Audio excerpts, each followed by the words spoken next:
Dubai is definitely developing and developing at a tremendous pace. It's now, I think it's the seventh largest financial center of the world, and it's attacking Singapore in that sense. Obviously, the whole Middle East, Saudi Arabia is also knocking on doors to try to get into the global financial markets. But Dubai is definitely leading in that region.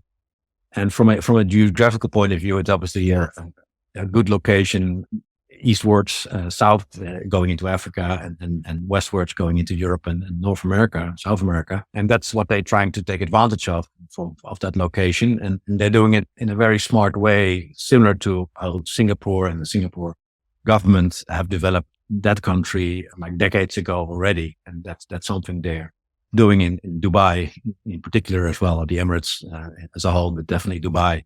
It's a bit similar to New York, maybe 100 years ago. It's you get an energy if you're there. Everything is moving. I mean, there's buildings being constructed everywhere, every day.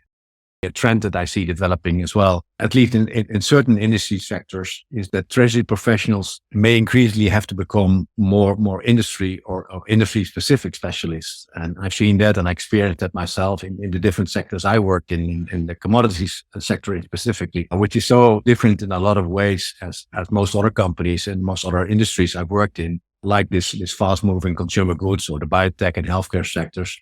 That it took me at least a year to get a good understanding of how treasury management has to function optimally in such an industry.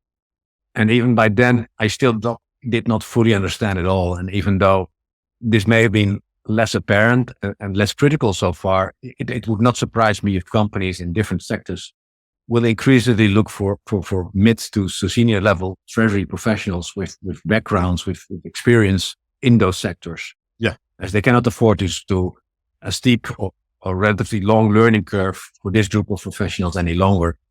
This is likely true for most jobs, not just for those in treasury. And that is be open to change, be flexible.